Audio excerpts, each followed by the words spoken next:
condiciones técnicas que requiere para su explicación completa. La primera obviamente es la de relaciones semánticas, relaciones que llevan de signos a objetos y que él llama relaciones pictóricas. Son, como dice en 2.15, ¿no?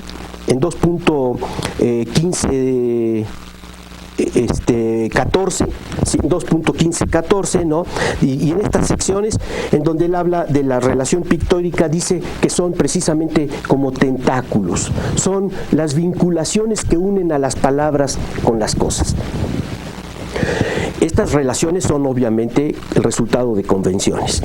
Pero aquí Wittgenstein introduce otra noción que es interesante, que es la noción de relación pictórica. La relación pictórica es la posibilidad de que las cosas se vinculen al modo como las palabras o los elementos del retrato se vinculan. Y esto es muy importante. Aquí hay es decir, una vez que nosotros establecimos la conexión entre signos y objetos, como que se transmiten también ciertas posibilidades de combinación.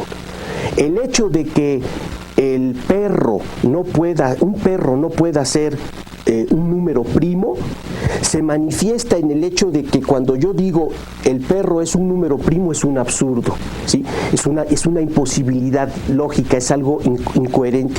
Entonces, una vez que establecimos las conexiones, las posibilidades las relaciones entre objetos y cosas, las posibilidades de conexión de los objetos se corresponden con las posibilidades de combinación de los elementos del retrato.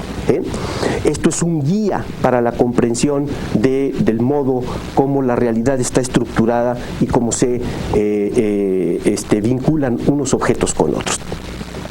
Esta relación pictórica puede en un momento dado ser además corresponder a una relación lógica, como es en el caso del pensamiento, algo sobre lo que regresaremos un poquito más adelante.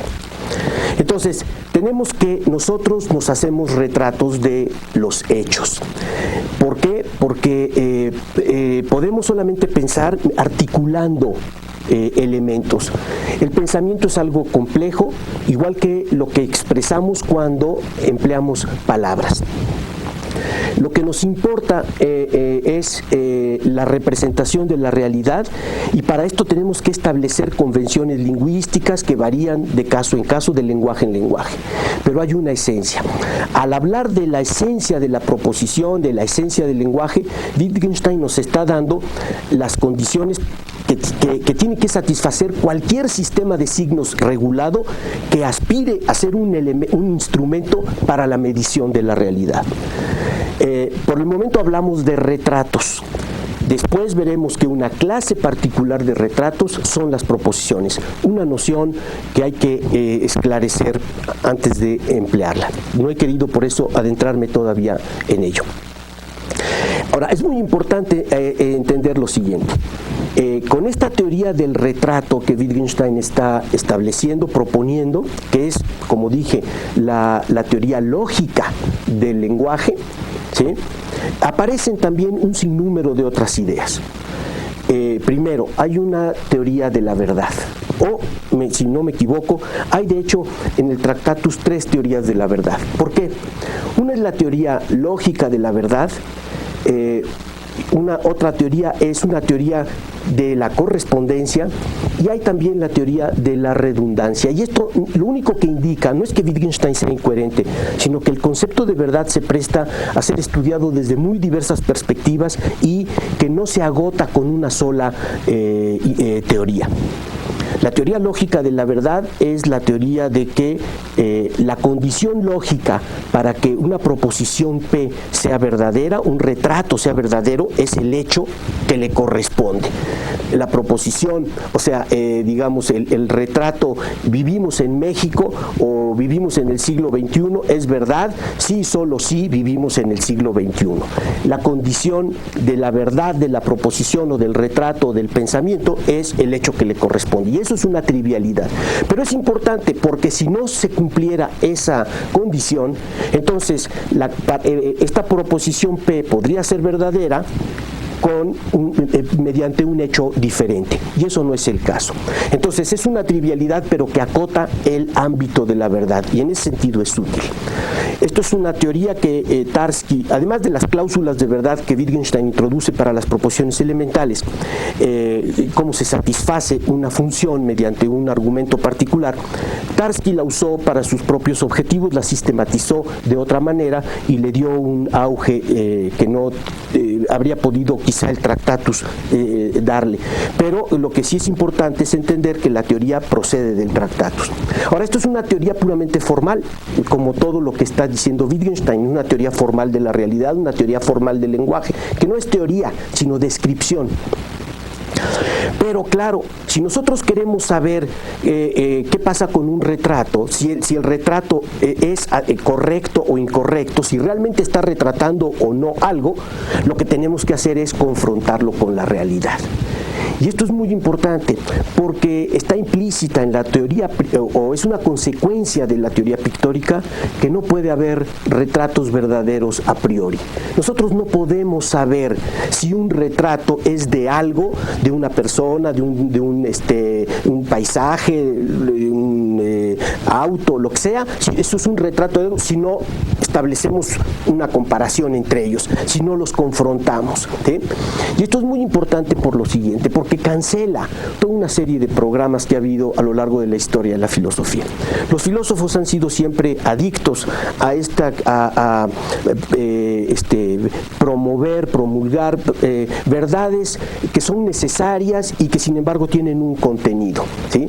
Para decirlo en terminología filosófica clásica, los filósofos han siempre estado interesados en proposiciones sintéticas a priori, es decir, proposiciones que nos dicen algo acerca del mundo, pero que nosotros podemos llegar a estas verdades sin necesidad de estar investigando empíricamente lo que pasa en la realidad. Por el mero ejercicio de la razón, el mero ejercicio de nuestras facultades, podemos encontrar ciertas verdades haciendo deducciones de distinta índole. Ese programa, el Tractatus lo cancela. No hay verdades a priori acerca del mundo. Todas las verdades acerca del mundo son contingentes, porque el mundo, es decir, el reino de la factualidad, ¿no?, cuya estructura nos da la lógica, ese reino se compone exclusivamente de hechos que pueden tanto darse como no darse, y las proposiciones elementales corresponden en este sentido a los hechos simples. Vamos a seguir con esta reconstrucción de algunas de las ideas del libro en un minuto, ahorita que regresemos después de esta breve pausa.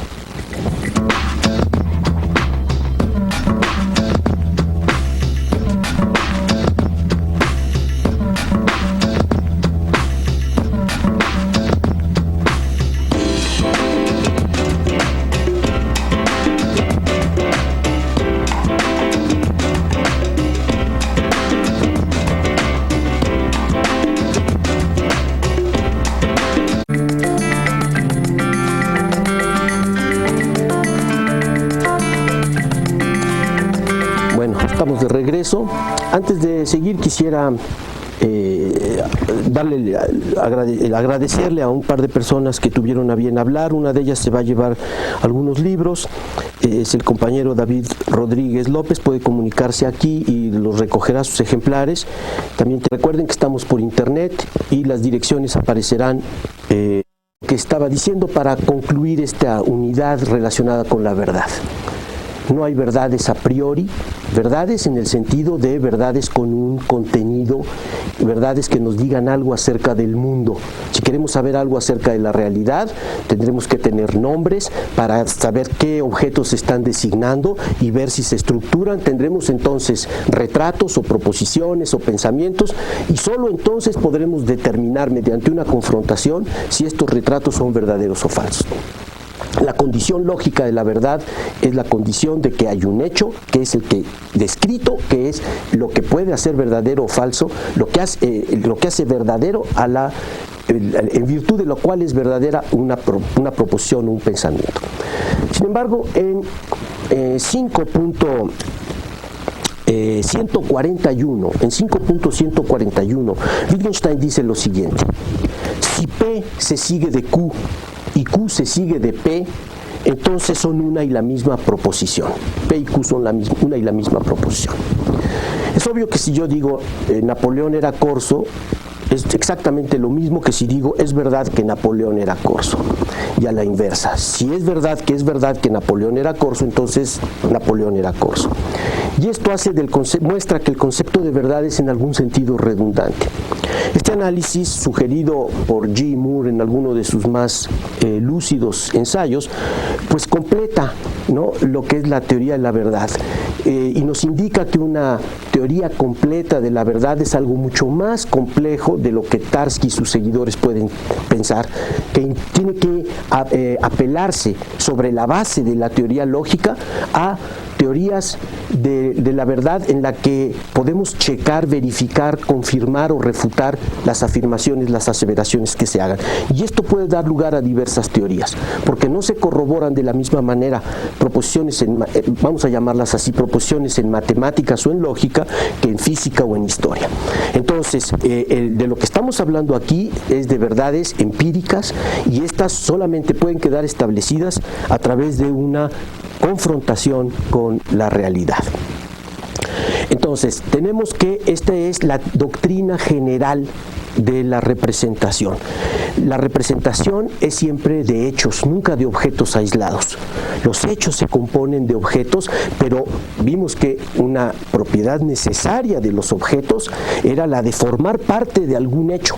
No pueden aparecer danzando por aquí o por allá, sino que tienen que formar algún complejo, algún hecho, que es lo que nosotros describimos. Y eso es el mundo, porque cuando nosotros queremos hablar de la realidad, lo que usamos son proposiciones, oraciones, nunca nombres unos tras otros, sino nombres articulados, ¿sí?, conformando una unidad especial. Bueno, Wittgenstein introduce la idea de forma pictórica, ¿no?, en el sentido en que ya lo expliqué, pero dice que esta forma pictórica puede coincidir con la forma lógica si el pensamiento involucrado es lógico.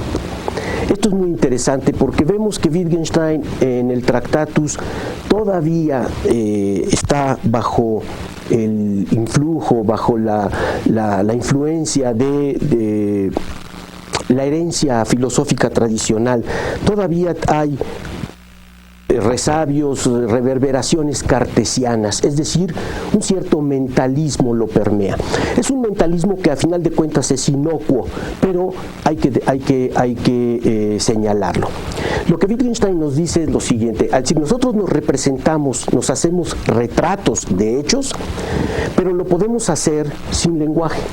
Si la idea es que si yo contemplo un panorama o lo que tengo enfrente, lo que veo, puedo estar consciente de ello, ¿sí?, lo veo y me lo autorrepresento, me lo autodescribo, por así decirlo, ¿sí?, sin necesidad de palabras. Yo automáticamente entiendo lo que hay enfrente de mí, lo que está pasando y cómo está estructurado mi campo visual con todos sus objetos ordenados de tal o cual modo, y no necesito estarme diciendo, aquí hay tal cosa, aquí hay otra cosa. Tengo un pensamiento y este pensamiento es lógico.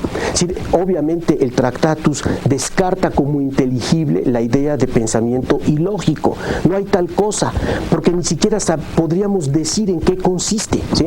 No, el pensamiento entonces es lógico. Lo que puede ser ilógico son los razonamientos de las personas, pero el pensamiento y la representación del mundo que automáticamente se da a nivel mental, esto pues tiene este carácter lógico. Cuando nosotros pensamos, lo que hacemos es representarnos los hechos sin palabras, entonces lo que tenemos son retratos lógicos de la realidad, ¿sí? Y una lista total de pensamientos, en este sentido, sería un retrato del mundo, la representación total del mundo. Estas ideas las encontramos a partir de la proposición número 3 en adelante, ¿sí?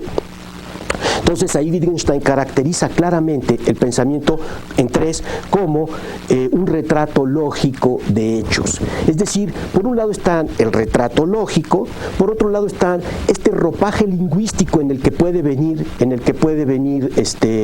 revestido.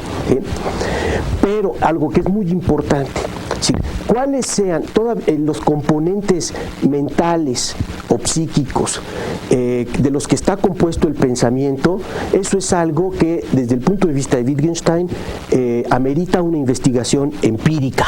Pues serán los neurofisiólogos o los psicólogos o quien sea los que estudien los elementos mentales del pensamiento. Pero lo que es importante es lo siguiente: sean lo que sean, tienen que estar estructurados al modo como la teoría pictórica dice.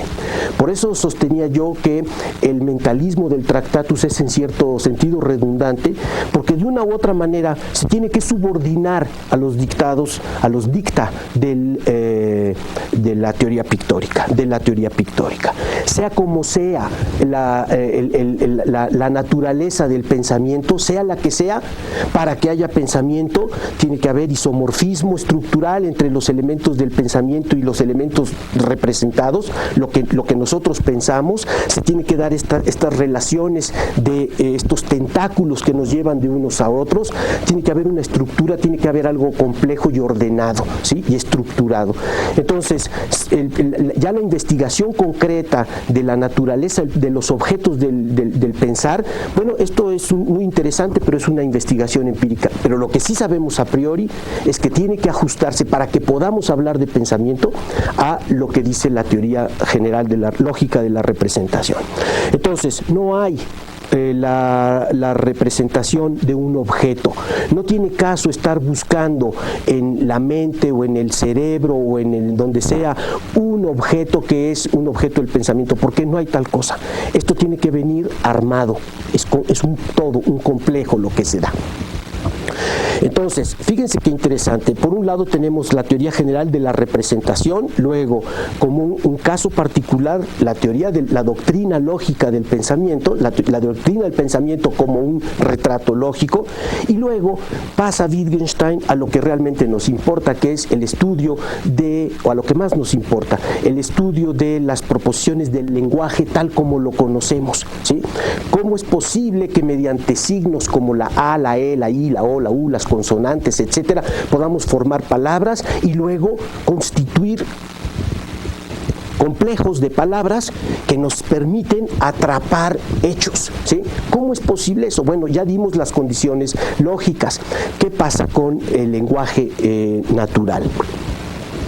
Bueno, los elementos de los retratos especiales, de esta clase especial de retratos que es el lenguaje, son las palabras. Las palabras que nos importan, las palabras que son relevantes, no son los términos sincategoremáticos, las comas, los puntos de la I, la J, los acentos, sino términos como sustantivos, nombres propios, adjetivos, verbos, etc. ¿Sí? Wittgenstein hace la acotación en algún momento en el Tractatus de que el diccionario trata a todas estas palabras por igual, dando a entender que nos remiten a objetos, todos ellos de la misma manera, ¿sí? Entonces, aquí no hay tipos lógicos, ¿sí? Eso es muy importante. Entonces, con las palabras formamos oraciones y las oraciones son retratos, ¿sí? Son retratos lingüísticos. Ahora bien, nosotros cuando empleamos los retratos lingüísticos, que son las palabras, formamos oraciones y decimos algo, pensamos lo que estamos diciendo, puesto que no hablamos como pericos o como grabadoras o como zombies o cosas por el estilo, sino que se supone que, y esta sería la descripción natural de hacerlo, pensamos lo que estamos diciendo, no hablamos a tontas y a locas, sino que se supone que, por así decirlo, sentimos dentro de nosotros lo que estamos expresando. Entonces, cada vez que nosotros hablamos, está el pensamiento acompañándonos. Entonces tenemos estos niveles, ¿sí? Tenemos una oración, oraciones que son, digamos, retratos, una clase especial de retratos. Acompañando siempre a estas están los pensamientos, que también son retratos, nada más que estos son, digamos, lógicos y psíquicos o mentales, como quieran llamarles. Y estos son oraciones, estos son signos, simplemente, ¿sí? Bueno, signos, convenciones lingüísticas y demás. Pero cuando nosotros empleamos oraciones pensando lo que decimos, lo que expresamos es una proposición. Este es el término filosófico, un término filosófico muy importante. Y es muy interesante lo que Wittgenstein tiene que decir. ¿Por qué? Porque en filosofía la noción de proposición ha sido muy manipulada, muy usada para generar una clase nueva de entidades, ¿sí? La idea es la siguiente: una proposición es eso que expresamos cuando empleamos signos.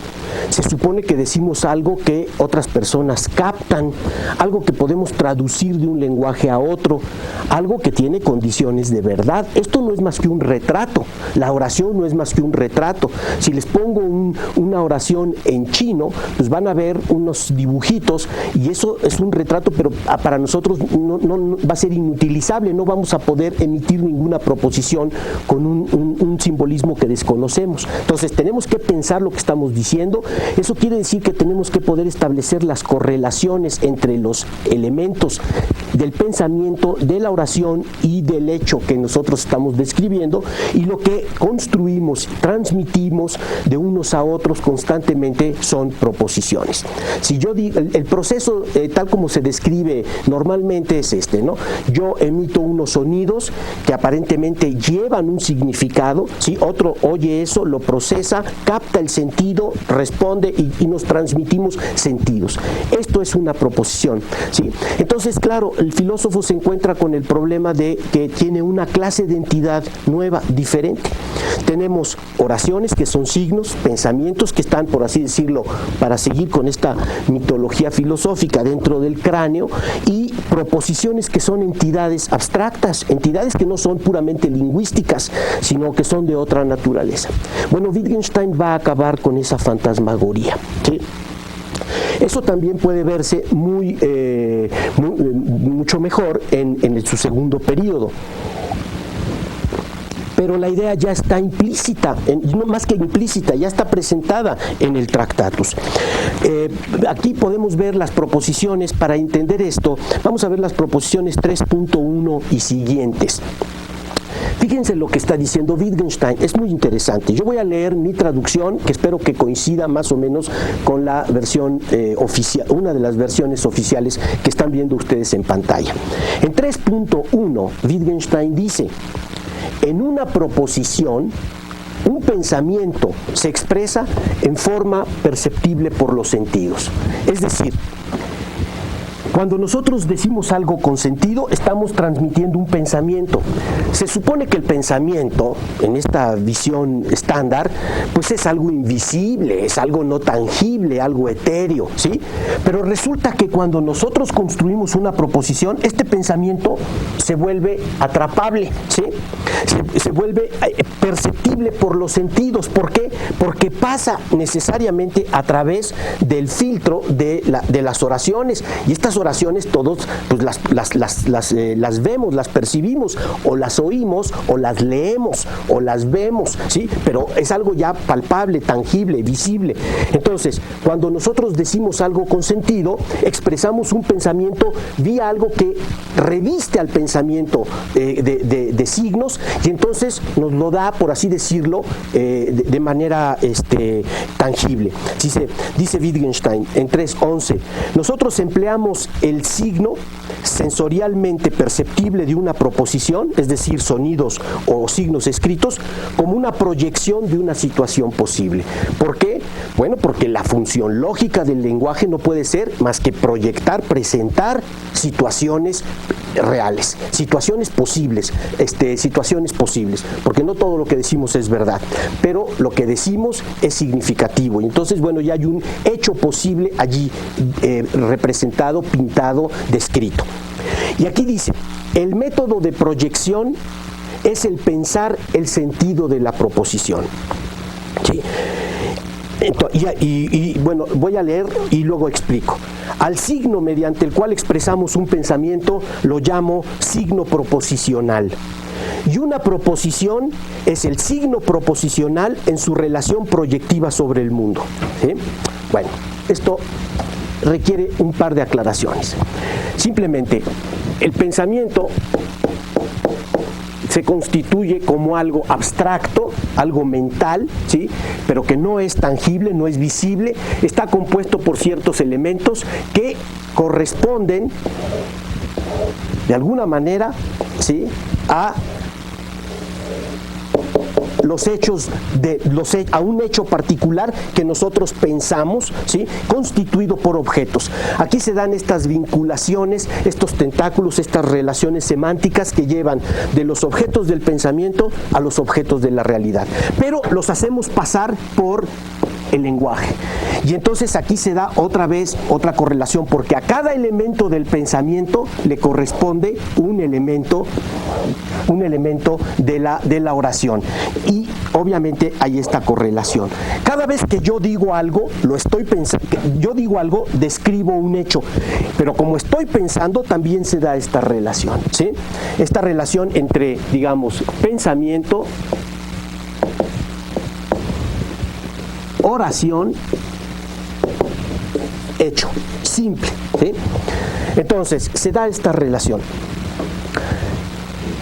Cuando nosotros enunciamos algo que estamos pensando, lo que hacemos es construir una proposición.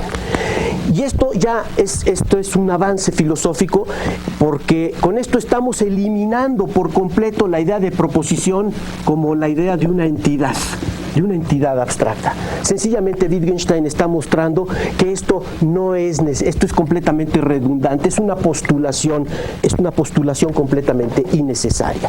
Y en filosofía, siempre que es parsimonioso, se gana, ¿sí? Es mucho más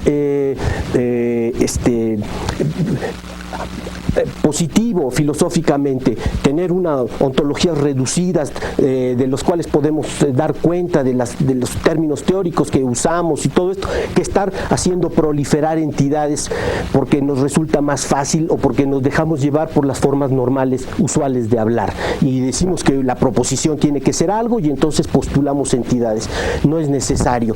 Esto también, de nuevo, es un punto de vista que Wittgenstein va a reforzar después de manera contundente, cuando en lugar de proposición va a hablar de movimientos en los juegos del lenguaje. Y con esto nos desembarazamos por completo de entidades raras, extrañas, para las cuales, entre otras cosas, carecemos de criterios de identidad, ¿sí? Entonces, no tiene mucho caso estar comprometiéndonos con proposiciones. Bueno, esta es la visión general de lo que es representarse los hechos. Obviamente lo hacemos vía el lenguaje, pero siempre acompañados por procesos mentales que son el pensamiento, que corresponden a los hechos lingüísticos. Obviamente aquí es redundante la postulación del pensamiento, ¿sí?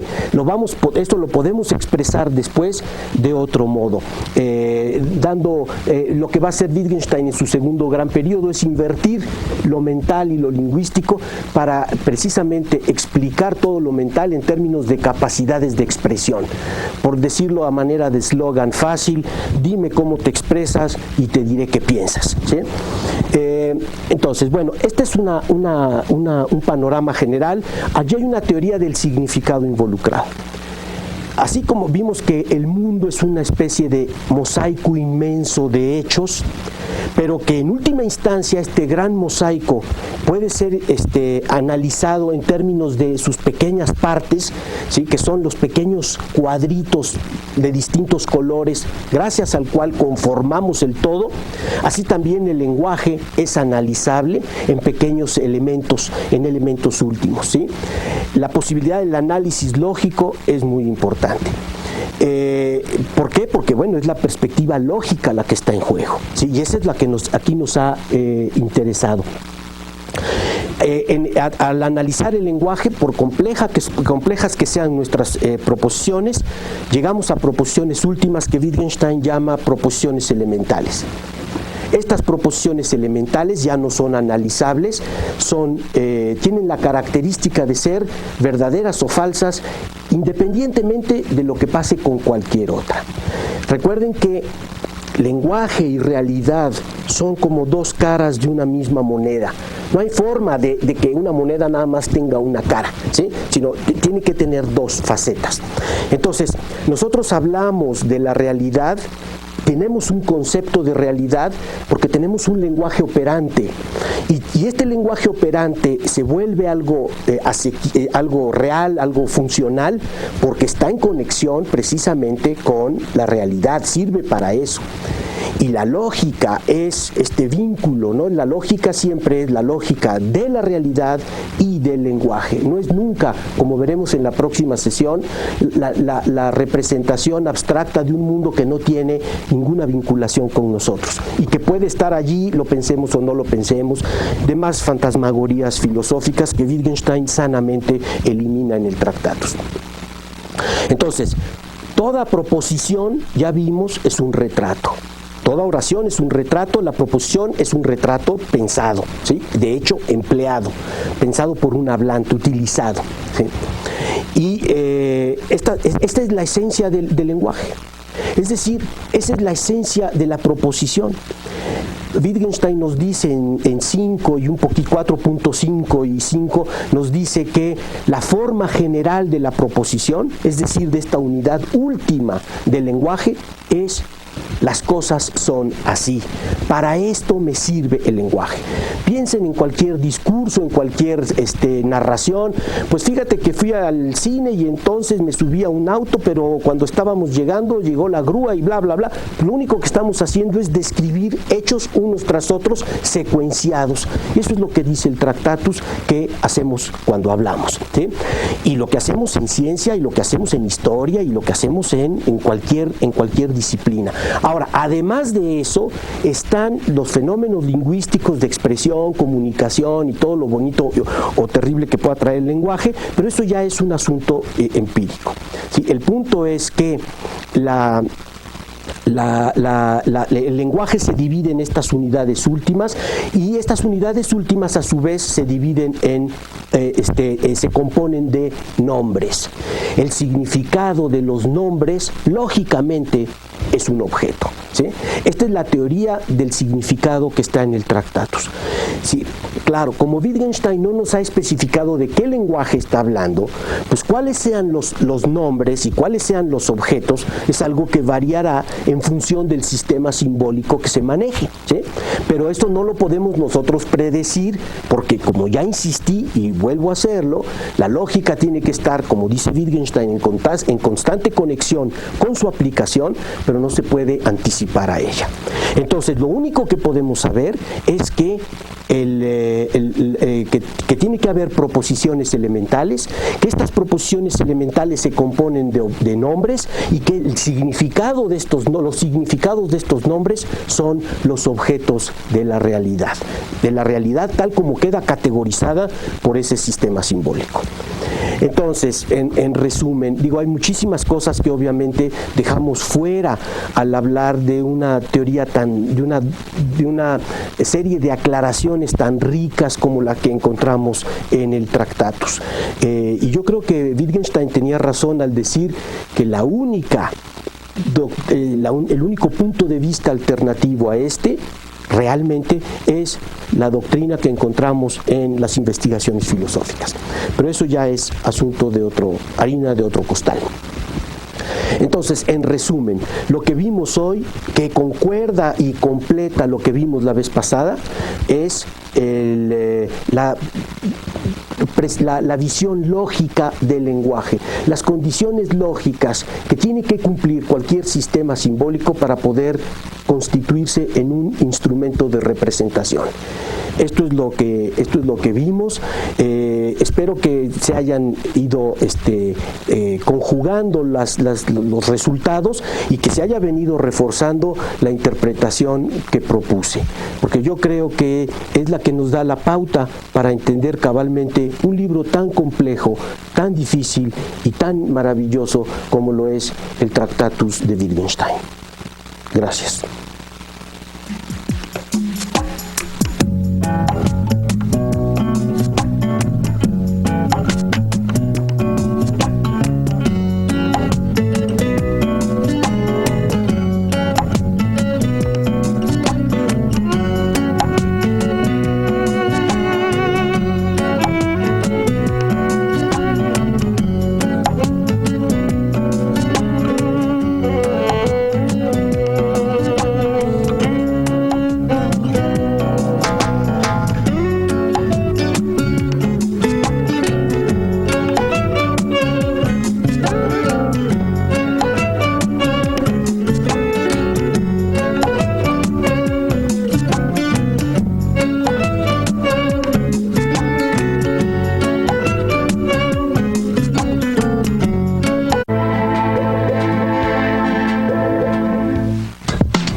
Bienvenidos una vez más a esta barra de educación educativa que es el Mirador Universitario y a estas sesiones que giran en torno al Tractatus Lógico-Filosóficus.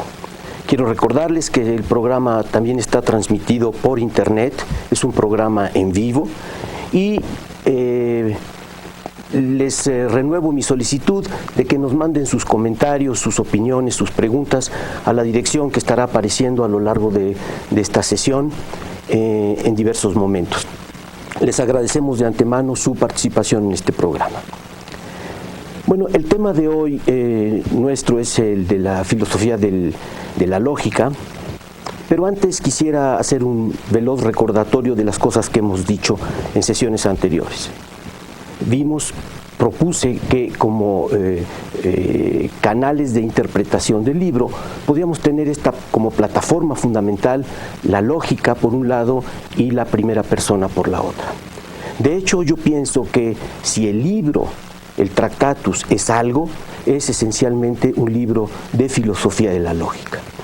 Todos los temas relacionados con la pseudoontología, las aclaraciones referentes a la lógica del lenguaje, la verdad, el conocimiento, la ciencia, los números, todos esos se derivan de uno u otro modo de lo que era el interés principal original de Wittgenstein.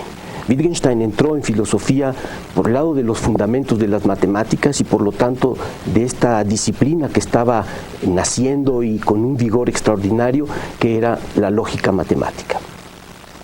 De hecho, la historia de la lógica es interesante desde este punto de vista en relación con nuestros objetivos por lo siguiente. Tenemos que, como siempre, hay antecedentes, pero el primer gran lógico de la historia, sin duda alguna, pues es Aristóteles. No solamente está la teoría del silogismo, están sus refutaciones sofísticas, teoría de las categorías, todo eso, pero realmente la teoría del silogismo es su gran aportación a la doctrina, digamos, de lo que es la inferencia válida en un contexto limitado, la lógica de sujeto-predicado. Y esta doctrina permaneció prácticamente intacta durante muchos siglos. Durante la Edad Media hubo algunos lógicos importantes, pero realmente pienso yo que la segunda gran columna, por así decirlo, de la lógica es Leibniz. Tenemos que esperar hasta los siglos XVII para encontrar a un lógico equiparable a Aristóteles, y de todos modos que sigue trabajando dentro del marco creado por este último. Y de ahí pasa más o menos lo mismo, pasan un par de siglos hasta que nos encontramos con Frege. Y casi al mismo tiempo, puesto que trabajan de manera independiente, pero en los mismos temas y en una misma dirección, con el gran Bertrand Russell. Bueno, esto es interesante porque de los 4 grandes pilares de la lógica que podemos señalar hasta ese momento, hasta la aparición de Russell, 2 de ellos fueron maestros de Wittgenstein. Maestros primero y posteriormente colegas y rivales filosóficos en algún sentido.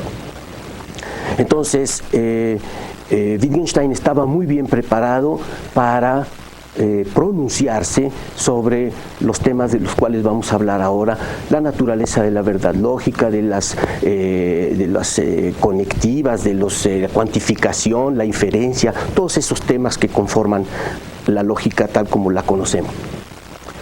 Yo quisiera aquí hacer una distinción que creo que puede ser útil. Creo que deberíamos distinguir entre el lógico operante, para emplear una expresión skinneriana, lógico operante por un lado y el filósofo de la lógica por el otro. Aristóteles, Leibniz, Frege y Russell, todos ellos son lógicos operantes, es decir, son gente que desarrolla la lógica, desarrollan cálculos, desarrollan los sistemas lógicos y van avanzando en una dirección determinada. El trabajo ahí es acumulativo, progresivo, constructivo, por así decirlo. Pero no necesariamente el lógico operante es un buen filósofo de la lógica.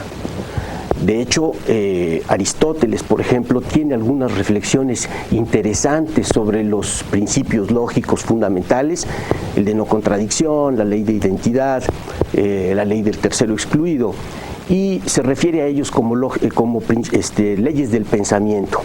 Y dice algunas cosas interesantes, son como leyes que están presupuestas en cualquier discurso, implícitas, operando, pero no dice mayor cosa. Entonces, su labor como lógico operante es mucho más importante que como filósofo de la lógica. Yo creo que lo mismo pasa con Leibniz. Está bien, él hizo una caracterización de las verdades necesarias en términos de mundos posibles, todo eso es una aportación, pero su trabajo cualógico es con mucho el más importante. Con Frege y con Russell las cosas empiezan a cambiar un poco. Yo creo que también que en Frege es mucho mayor como lógico activo, por así decirlo, con su gran aportación de la conceptografía, y Russell con Principia Mathematica. Desde luego que no faltará quien nos diga que en los escritos de Frege está implícita toda una doctrina acerca de la verdad lógica y la naturaleza de la lógica, pero el caso es que hay que trabajar eso. Puede ser que haya ahí estos elementos, pero no están desarrollados como lo están, por ejemplo, en el Tractatus.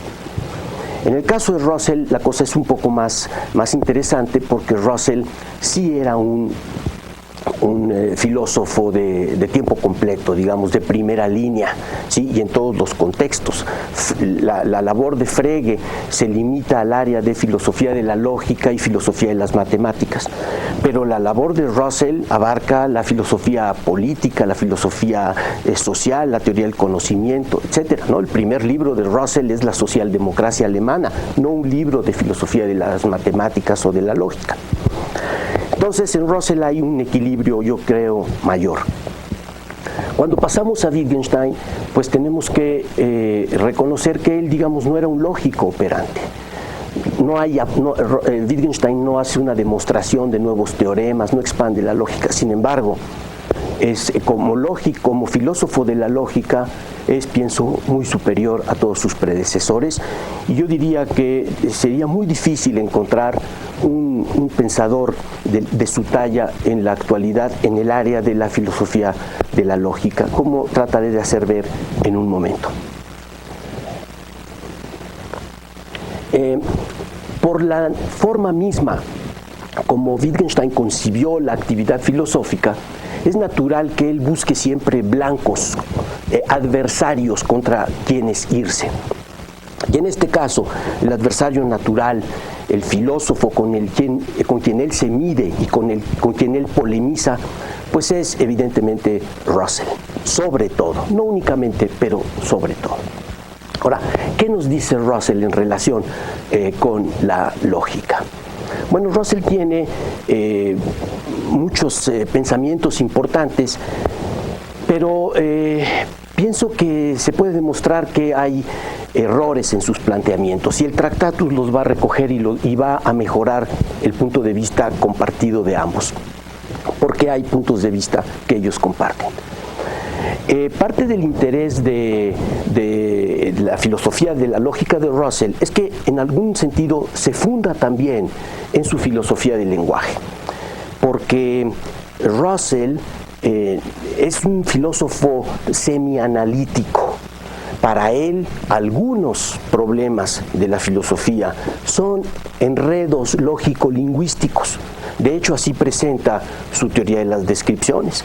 Todos estos temas de semántica filosófica, estos problemas de cómo podemos pensar en lo que no existe, cómo es posible que objetos que no existen tengan propiedades, ¿no? ¿Cómo es posible que yo diga que Santa Claus tiene una hermosa barba blanca cuando Santa Claus no existe?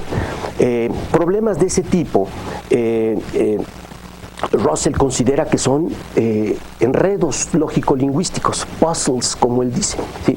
Pero ciertamente no considera que todos los problemas en teoría del conocimiento, filosofía de la ciencia, todos los problemas sean de esa naturaleza. Entonces Russell está un poco a caballo entre la idea tradicional de la filosofía y la filosofía analítica, en el sentido de filosofía que considera que los problemas filosóficos tienen que ser vistos, estudiados, examinados, pasados por el prisma de la filosofía del lenguaje, porque tienen que ver con incomprensiones respecto a la naturaleza del lenguaje, su funcionamiento, su modus operandi, etc.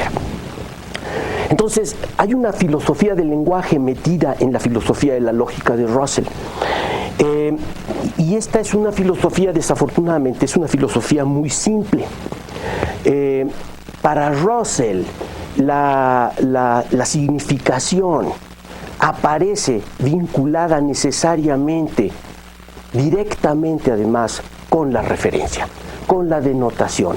¿Sí? Es a través de esta vinculación con objetos que el significado aparece, y no hay nada más que decir. Esto obviamente, como una filosofía o las bases para una filosofía general del lenguaje, pues es demasiado limitado, y es un punto de vista que va a quedar totalmente superado en las investigaciones filosóficas 30 años después, 40 años después. Pero voy a explicar rápidamente cuál es el punto de vista de Russell respecto a la lógica, que se deriva de esta idea fundamental de lo que es tener significado. Vamos a suponer que tenemos una expresión cualquiera, ARB, en donde nombramos a dos objetos mediante A y B y enunciamos una relación entre ellos. Estas letras son nombres de objetos. Vamos a suponer que hablamos de personas y decimos: Juanito es el padre de Luisito. ¿Sí? Esto es hablamos de personas concretas y de una relación particular que las une. Pero en lugar de Juanito podríamos haber hablado de Pedrito, de Rafael, de quien sea, y en general, para representar estas posibilidades de cambio podemos poner una variable, ¿sí?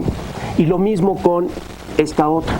Y la relación también puede ser diferente, porque en lugar de ser padre de, pues podemos hablar de ser amigo de, ser vecino de, ser maestro de, ser tío de, etcétera, ¿sí?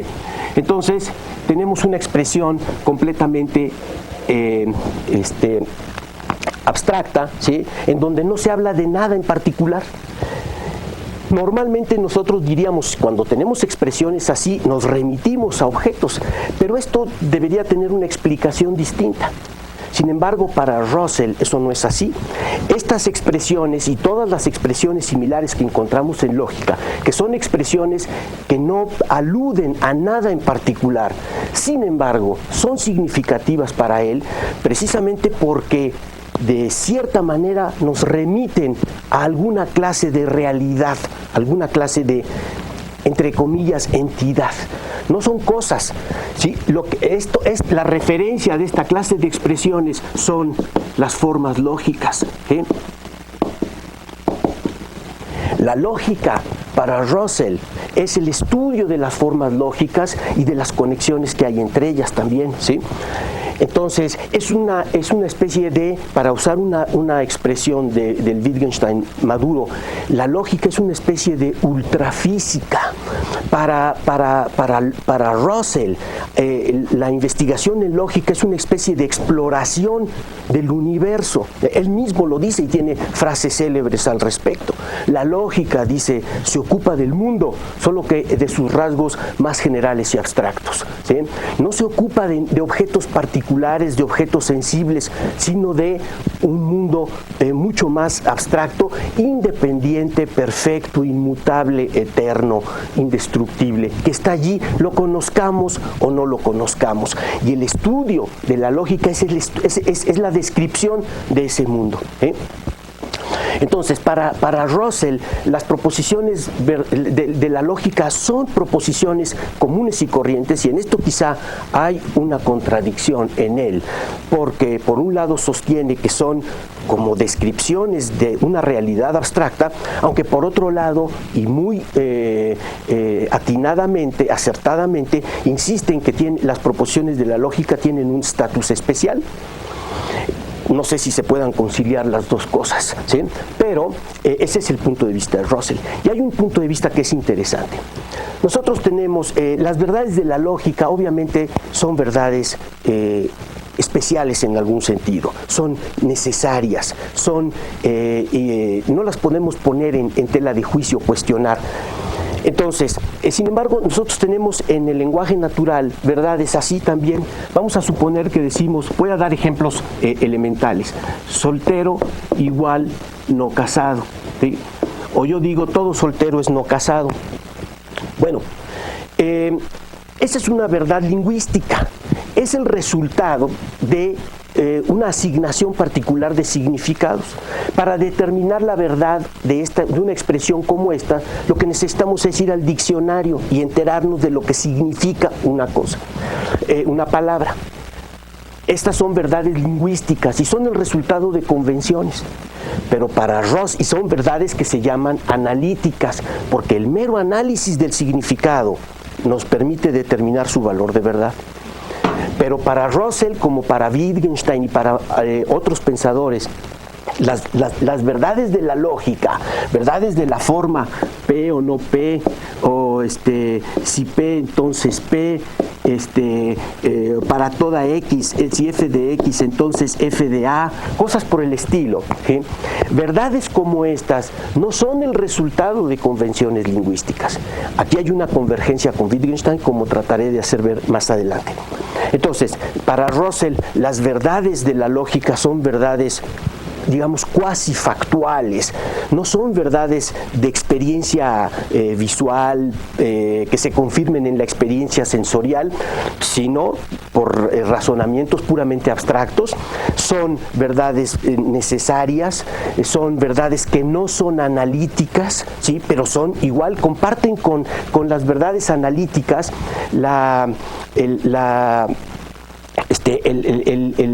cualidad de que su valor de verdad se puede determinar sin tener que ir a la experiencia, a confrontar una verdad, lo que decimos en la experiencia, lo cual no pasa con las proposiciones normales. Si yo digo Juárez era oaxaqueño, pues eso es verdadero, podría haber sido falso, y para determinar su valor de verdad yo tengo que ir a checar si efectivamente así pasó o no. Pero con las verdades de la lógica eso no es el caso. Vamos a ver que Wittgenstein abunda sobre esto un poquito más adelante.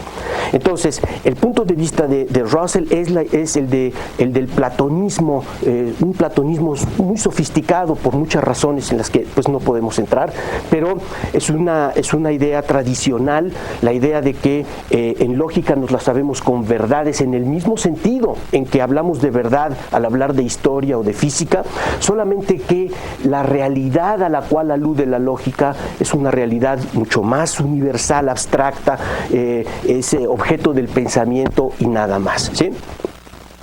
Bueno, Wittgenstein se va a insubordinar en contra de este cuadro y creo que con razones que no son desdeñables. En primer lugar, quiero recordar que Wittgenstein tenía una formación de ingeniero y esta formación ingenieril lo ayudó a mantener siempre los pies bien plantados en la tierra, ¿sí? En el suelo. Entonces Wittgenstein ni especula ni aventura ideas o conecta ideas unas con otras desconectadas de su aplicación, ¿sí? Entonces, para Wittgenstein la lógica es siempre la lógica del lenguaje o la lógica de la realidad. Aquí el genitivo es fundamental. La diferencia con filósofos de la lógica como Russell y Frege y muchísimos otros es que ellos se limitan a considerar el simbolismo lógico haciendo abstracción al margen por completo de sus conexiones con el lenguaje y con las teorías empíricas. Entonces se limitan al estudio del cálculo y es natural que si ese es nuestro enfoque y tenemos una teoría del significado como referencia en estos términos y la asociamos las oraciones con valores de verdad y nada más, es eso lo que nos importa, pues es natural que desemboquemos en un cuadro realista, platonista de la lógica y las matemáticas y demás. Pero Wittgenstein tiene un enfoque distinto. Y de hecho tiene un argumento interesante en el Tractatus, en la proposición 5.552 por ahí. Fíjense lo que dice. Aquí yo pienso que él está respondiendo a Russell. De hecho, yo le sugiero a mis alumnos constantemente en clase que si hay un punto de vista de Wittgenstein que no entienden, que no les queda claro, lo mejor es ir a ver qué es lo que Russell dice al respecto, porque entonces se va a ver que es una respuesta o una superación del punto de vista de Russell, pero la controversia ahí con Russell es constante, permanente y muy fructífera. Entonces, fíjense, la idea de Russell es la de que hay un mundo abstracto por ahí, independientemente de que haya un universo. Russell lo dice de esa manera. Aunque no hubiera un mundo, las verdades de la lógica estarían allí, ¿sí? Son, por así decirlo, algo así como, digamos, el pensamiento de Dios. Allí está, aunque nosotros no lo conozcamos y no tengamos acceso a él. Para Wittgenstein esto es mitología filosófica y tiene un argumento muy bueno. Fíjense lo que dice en 5.5521. Yo voy a leer mi traducción que difiere ligeramente de la que ustedes tienen en pantalla. Hemos empleado las dos traducciones al español, pero les voy a dar mi versión y sigan ustedes el texto que está en pantalla. Es 5.5521. ¿Sí? Aquí Wittgenstein se pregunta, se pregunta por la aplicación de la lógica, ¿no?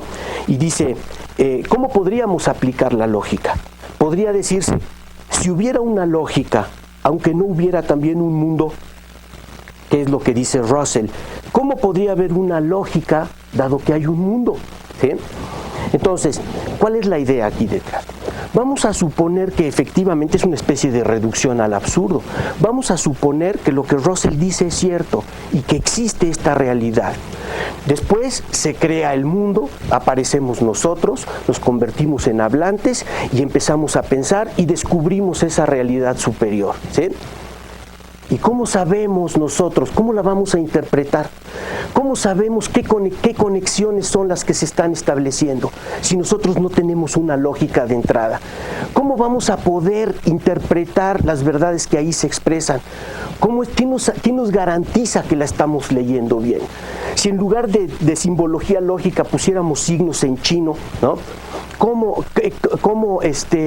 podríamos nosotros entender lo que se nos está diciendo? Esa visión del asunto tiene que estar mal. Entonces, por lo tanto, para Wittgenstein, digamos, si vamos a hablar sensatamente de la lógica, tenemos que apelar al lenguaje y a la realidad, ¿sí? La lógica tiene una presuposición que es el mundo. No puede haber una lógica si no hay un mundo. La lógica describe, enuncia las propiedades formales de las proposiciones y estas a su vez reflejan las propiedades formales de los objetos. La lógica es, como dice Wittgenstein en algún momento, anterior al cómo, es decir, a la descripción de la realidad, puesto que la descripción de la realidad, para lo cual necesitamos el lenguaje, presupone el uso de la lógica. Pero la lógica no es anterior al qué, es decir, a las sustancias mismas, a los objetos, ¿sí? Eso por un lado. Por el lado del lenguaje, nosotros sabemos que lo más que podemos hacer es decir a priori, sostener, es que el lenguaje se divide en un número infinito quizá de proposiciones elementales. Estas proposiciones elementales se componen de objetos. Ya vimos las condiciones que se tienen que cumplir para que podamos hablar de proposiciones, se tienen que retratar hechos, y el lenguaje se funda en este sentido en la lógica. Pero eso es todo lo que podemos nosotros decir a priori. Entonces, para ver esto, podemos ver la proposición 5.557. 5.557, en donde Wittgenstein dice, ¿no? La aplicación de la lógica dice qué proposiciones elementales hay, ¿sí? La lógica no puede anticipar aquello que pertenece a su aplicación. Sí, y esto es claro, la lógica no puede chocar con su aplicación. La lógica, no obstante, tiene que estar en contacto con su aplicación, ¿sí? O sea, esto muestra, digamos, lo absurdo que resulta la petición de que el Tractatus nos diga cuáles son las proposiciones elementales, qué son los objetos, porque eso no lo podemos decir. La lógica lo único que nos dice es que este lenguaje y cualquier lenguaje posible tiene que quedar estructurado, dividido, etcétera, en ciertas unidades con ciertas características, y eso es todo lo que podemos decir. Después vendrá su aplicación, y que sean proposiciones elementales, que sean nombres, que sean objetos, dependerá de cómo usemos nosotros la aplicación, que estipulemos nosotros. Bueno, vamos a seguir con esto, regresamos sobre verdad lógica después de esta breve pausa. Bueno, vamos a retomar el hilo de la exposición y vamos a seguir, tenemos poco tiempo, vamos a tener que ir un poco rápido, vamos a seguir con la recopilación de algunas de las ideas, de todo este tesoro de ideas que hay sobre la lógica en el Tractatus, que, como dije, es esencialmente un libro de filosofía de la lógica. Tenemos en 4.032, en la proposición B, de ahí, lo que Wittgenstein llama su pensamiento fundamental. Yo me disocio de la traducción en donde dice mi idea fundamental, sí, es decir, errores y equivocaciones como esas hay muchísimos en estas traducciones oficiales. Yo les propongo la siguiente lectura, 4.0312, dice lo siguiente. Y creo que tenemos que tomarlo al pie de la letra, ¿sí? Tenemos que tomar en serio lo que Wittgenstein está diciendo. Mi pensamiento fundamental es que las constantes lógicas no representan, que la lógica de los hechos no se deja representar. Esto es muy importante, ¿sí? es el pensamiento fundamental. Eso quiere decir que él está desligando a la lógica de todo lo que tenga que ver con referencia, con entidades, con representación de hechos. Su idea es que no hay tal cosa como hechos lógicos. La lógica no es una descripción del mundo, no es una teoría, no es un estudio de la realidad, es otra cosa y es algo a lo que vamos a ir comprendiendo, espero, a lo largo de esta segunda parte.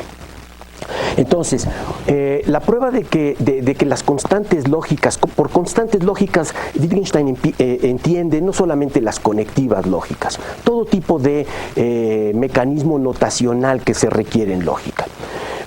Alguien podría pensar que, por ejemplo, la negación me remite a alguna clase de realidad que es el rechazo de algo, ¿no?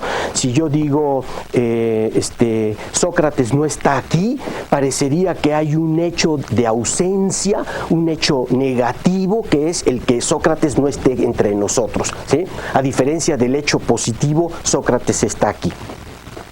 Pero Wittgenstein muestra que eso es una lectura superficial, ¿sí? El sentido de la proposición es exactamente el mismo. Sócrates esté aquí o Sócrates no esté aquí. Nosotros seguimos hablando de lo mismo. Napoleón ganó tal o cual batalla o Napoleón no ganó tal o cual batalla. Seguimos hablando de lo mismo. Y eso quiere decir que la negación no entra en el sentido de la proposición. Un caso más interesante, pienso yo, y mucho más enriquecedor, es el caso de la cuantificación. ¿Sí? Para toda, esto se lee para toda x f de x. Voy a explicar cuál es parte del problema. Cuando nosotros, de acuerdo con los lógicos, cuando nosotros decimos algo como todos los hombres son mortales, esto equivale a decir que Juanito es mortal, Luisito es mortal, Pepito es mortal, todos son mortales, todos y cada uno. Pero para llegar a la proposición general, todos los hombres son mortales, necesitamos algo más que la mera conjunción de proposiciones particulares, porque, como todos sabemos, no podemos generalizar sobre casos conocidos. Entonces necesitamos una proposición general que sería, y esos son todos los hombres. Vamos a suponer que hacemos el recorrido del universo, y ya mencionamos a todos los hombres que hay, y ahora decimos, esos son todos, volvimos a introducir una noción general, ¿sí? Entonces Russell, por ejemplo, el representante de esta forma de pensar, sostiene que es imposible pasarse de hechos generales además de hechos particulares, porque si no recurrimos a los hechos generales no podemos validar realmente proposiciones universales como esta. Yo creo que la idea wittgensteiniana de que lo único que hay son hechos simples es mucho más sensata, porque piensen ustedes, ¿qué podría ser un hecho general, un hecho abstracto, aparte de los hechos concretos particulares instanciados en este caso en las personas, ¿no? Entonces, aquí el punto es que, claro, si bien f de x implica f de a, f de b, f de c, etcétera, nosotros no podemos pasar de estas proposiciones reunidas por la conjunción a una proposición como esta, y por lo tanto necesitamos la generalidad, la cuantificación. Wittgenstein ofrece una explicación alternativa. Si nosotros estamos hablando de Luisito y digo que Luisito es mortal, en realidad estamos ya presuponiendo una cierta totalidad. Estamos hablando de los hombres. Si yo digo, mira, el Ferrari es un carro demasiado caro, no te lo puedo comprar, ¿sí? Estamos hablando de automóviles. Estoy asumiendo que hay Mercedes, Ford, Volkswagen, etcétera, ¿sí? Si yo digo ese Doberman es muy feroz, pues todos entendemos en el discurso natural que estamos hablando de perros, ¿sí? Entonces, esto, que es la aplicación de la lógica, se pierde en el estudio puramente formal del simbolismo lógico, ¿sí? Entonces, ¿cómo lo recuperamos? ¿Cómo da cuenta Wittgenstein de las proposiciones generales, de las proposiciones cuantificadas? Entonces él dice, lo importante de las proposiciones cuantificadas es que realza el valor de las constantes, ¿sí? y que involucran un prototipo lógico. Esto lo podemos ver en las proposiciones 5.522, 5.523. 5.522, 5.523. Yo voy a darles mi versión del asunto, ¿sí? Rápidamente. Perdón, 500, bueno, la tienen en pantalla, 5.522, 5.523. Aquí está. El signo de generalidad, o sea, esto, ¿sí? Dice, es en primer lugar, su peculiaridad es que remite a un prototipo lógico y en segundo que realza las constantes, ¿sí? El signo de generalidad aparece como un argumento. Entonces, ¿qué es lo que nos está diciendo? Cuando nosotros tenemos proposiciones como esas, en realidad siempre estamos presuponiendo ya una totalidad. Lo que hay es un prototipo lógico que nos dice que podemos reemplazar esto por ciertas constantes que son las que hacen significativas a estas expresiones, a las expresiones de este prototipo, ¿sí? Lo único que nos está diciendo es que presuponemos esta totalidad, está implícita en lo que estamos hablando. Pero hay una ley para la generación de esta clase de expresiones mediante la idea de prototipo lógico. No necesitamos recurrir a hechos generales para explicar lo que es la cuantificación, la negación y demás, ¿no?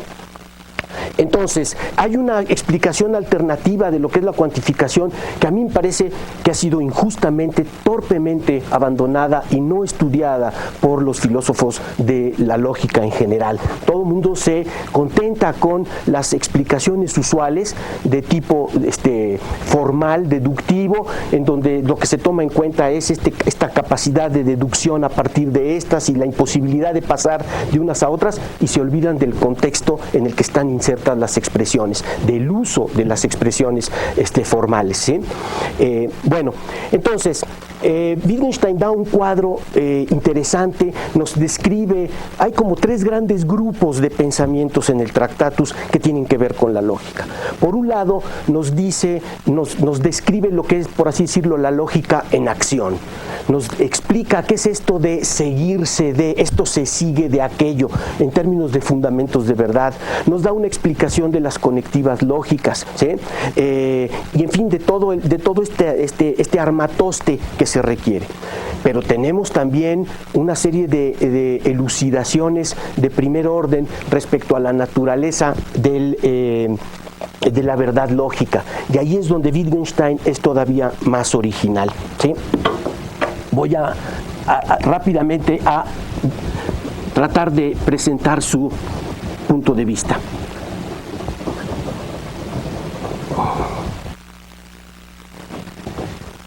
Hay coincidencias con lo que dije antes, que defendía Russell, respecto a que para Wittgenstein la lógica tampoco es el resultado de meras convenciones lingüísticas. Va a haber una orientación en su pensamiento en esta dirección, ¿sí?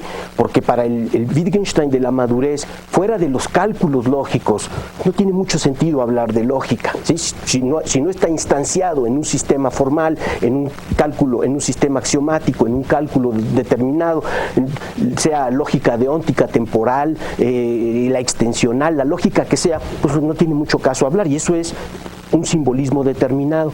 Pero en el Tractatus Wittgenstein todavía mantiene un punto de vista distinto. Entonces, las proposiciones de la lógica de tipo P o no P, P o no P, son diferentes. Tienen que ser diferentes de las proposiciones puramente analíticas, ¿sí? Se tiene que poder dar una explicación distinta, ¿sí? No en términos de significados. Para Wittgenstein vamos a ver ahora el punto de partida es un punto de vista que ha sido rechazado en diversas ocasiones, y es el que se le tiene que poder asignar a las proposiciones de la lógica un estatus especial. Tiene, por ejemplo, la proposición 6.112. En 6.112, Wittgenstein lo dice de manera muy clara.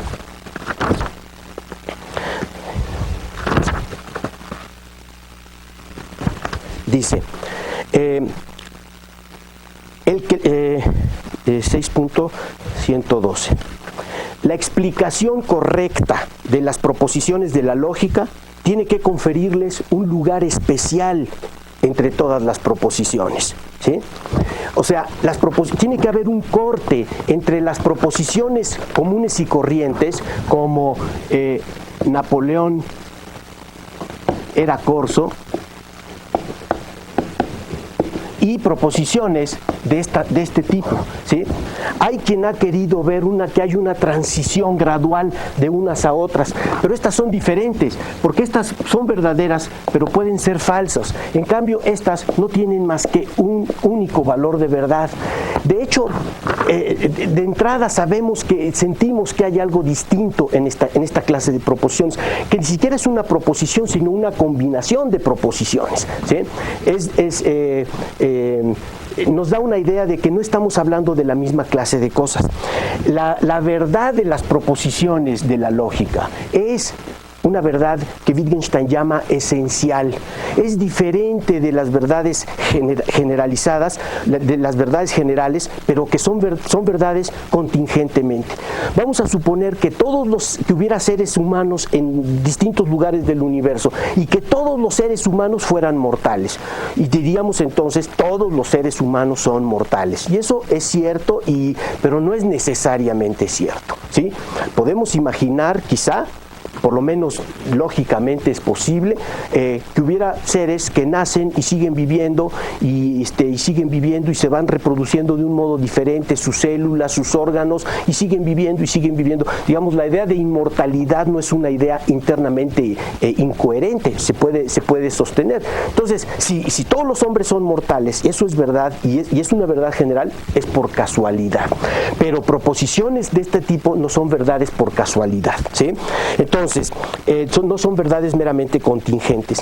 Y la diferencia está en que si yo quiero establecer la verdad de esta clase de proposiciones, que es lo que nosotros decimos normalmente, tenemos que contrastar lo que decimos con la realidad. En cambio, las proposiciones lógicas no necesitan de esta contrastación. El mero hecho de entender cómo está estructurado esto nos dice que podemos determinar su valor de verdad independientemente de la observación, la experimentación, etcétera. El cálculo lógico no es un experimento como en física, son dos actividades diferentes, ¿sí? Y el error consiste en asimilar unas a otras, ¿no? Parcialmente o no. Entonces, las verdades de la lógica han sido descritas de muy distinto modo, pero describirlas no basta para dar cuenta de ellas. Leibniz las describió en términos de mundos posibles, son verdaderas en todo mundo posible. Aristóteles las describió como leyes del pensamiento. Quine da una definición de la verdad lógica como verdad en la que solo aparecen términos lógicos y resultan verdaderas independientemente de cómo interpretemos los términos no lógicos.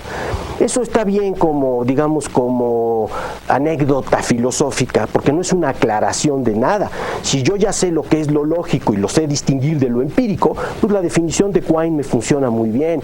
Si yo lo que quiero es determinar lo que es lo lógico, pues no me sirve de gran cosa, ¿sí? Y además, bueno, una aseveración por aquí, por allá, pues está bien, pero en el Tractatus encontramos 50, 60 aclaraciones respecto al estatus de las verdades de la lógica. ¿Qué es lo que nos dice Wittgenstein? ¿Cómo la describe? Aunque la palabra es de lenguaje natural, la noción queda introducida y está citada por Kant en su lógica. Realmente quien hace la introduce como una teoría especial, una doctrina especial, es Wittgenstein. Las verdades de la lógica no son verdades analíticas, no son verdades en virtud del significado, son tautologías. lógicas. Las verdades de la lógica son las tautologías, son estas verdades que tienen verdad esencial, estas verdades que no podemos concebir que sean falsas, ¿sí? Entonces, vamos a suponer, este es el reino de la factualidad, digamos, el mundo, ¿sí? Aquí están las proposiciones.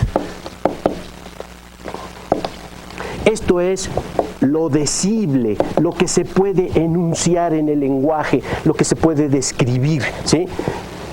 Todas estas proposiciones caen dentro de este marco. Y fuera de esto tenemos a las verdades lógicas,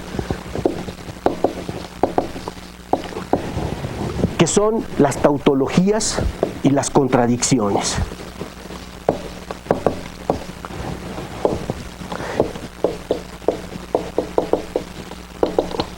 Las verdades de la lógica, en realidad lo que están indicando son los límites del mundo, los límites de la factualidad, los límites de lo que podemos pensar y decir.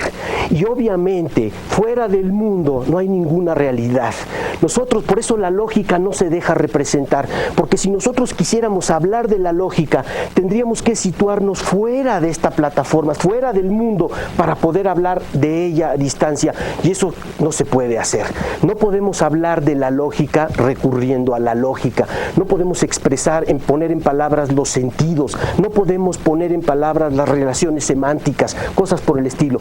Todo lo que tiene que ver con la lógica es inefable. No es que no haya una realidad, por así decirlo, inscrita ahí, pero no es una realidad, no es un mundo aparte, no es un mundo aparte. La lógica, desde este punto de vista, es simplemente el gran espejo del mundo, el gran espejo de la realidad, porque la lógica lo que está representando son las posibilidades de conexión de las proposiciones y por lo tanto las posibilidades formales de conexión de los objetos. Eso es lo que reflejan, porque por lo tanto el mundo es efectivamente una presuposición para la lógica. No tiene sentido hablar de la lógica al margen de eso, considerar que esto me remite a una cierta realidad.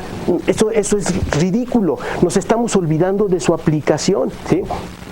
Entonces, la lógica, como bien dice Wittgenstein, no es una doctrina.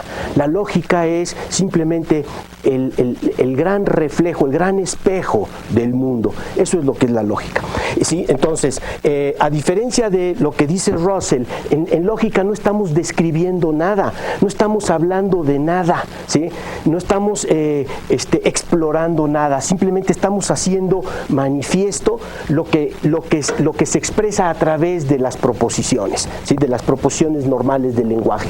Obviamente no son proposiciones que resulten de convenciones lingüísticas, no hay hechos lógicos. Entonces, las proposiciones de la lógica no dicen nada, ¿sí? Este es el mundo de lo decible, solamente muestran, ¿sí? Muestran las posibilidades lógicas de combinación, las posibilidades de combinación de las proposiciones y de los objetos, ¿sí? Entonces, no hay hechos lógicos, no hay realidades lógicas ni nada por el estilo. Ahora, el hecho de que las proposiciones no digan nada no quiere decir que entonces que sean absurdas. El hecho de que carezcan de sentido, lo que tiene sentido son las proposiciones, y el sentido de la proposición es la situación a la que está aludiendo, a la que apunta, ¿sí? El hecho de que las proposiciones de la lógica carezcan de sentido no quiere decir que sean sin sentidos, no son absurdos, son parte del simbolismo simplemente, ¿sí? Indican límites de significatividad, y es ahí donde se plasma donde toman cuerpo estas verdades y indican su utilidad. Entonces, voy a tratar de resumir lo que hemos visto, ¿sí? La lógica es un ámbito de reflexión fundamental por su relación con el pensamiento, la inferencia, la ciencia, etc. Tradicionalmente se había dicho de la lógica que son verdades inamovibles, expresadas por Dios, verdades eternas, una serie de calificativos que en efecto le quedan, pero que no son esclarecedores. Lo más lejos que se había llegado era convertir a las proposiciones de la lógica en verdades casi analíticas, en verdades que son a priori, que no requieren de la contrastación en la experiencia para determinar su valor de verdad. Pero esto tampoco era suficientemente esclarecedor. Russell mismo en su libro Introducción a la filosofía matemática, cuando llega a la caracterización de la verdad lógica y dice lo que no son, dice sobre lo que según él versan, ¿sí? Y dice que quiere expresar mejor en qué consiste lo lógico de estas proposiciones, su carácter específico, dice que ya no puede seguir adelante. Desde la perspectiva de Wittgenstein, es en la tautologicidad que consiste lo lógico, ¿sí? Esta tautologicidad ha sido entendida a veces como vinculada a procedimientos mecánicos de demostración. Eso tiene que ser un error. Las verdades de la lógica tienen que tener el mismo estatus en todos los contextos lógicos posibles, en todos los sistemas formales que haya. Tiene que haber tautologías en la lógica deóntica, en la lógica temporal, desde luego en la lógica de predicados, en el cálculo de predicados, en el cálculo de enunciados. El hecho de que tengamos mecanismos como tablas de verdad para poder determinar la verdad o falsedad, la verdad mecánicamente de las proposiciones de la lógica, no quiere decir que a eso se circunscriba el ámbito de las tautologías. Para toda X y f de X, entonces f de A, esto es una tautología. Esto tiene verdad esencial y no es una verdad de tipo diferente. Si no, tendríamos que tener una multiplicidad de caracterizaciones de verdades lógicas. Tendríamos un mundo de verdades lógicas como tenemos toda una variedad de verdades empíricas, históricas, de física, de biología, lo que sea. Eso es sumamente implausible. Entonces, Wittgenstein ofrece una caracterización que es original, que es novedosa, que es potente y que nos da una idea de que hay un corte con esto, que no son realmente proposiciones, sino que sirven para indicar lo que es la realidad, combinaciones de posibilidad de objetos y de proposiciones.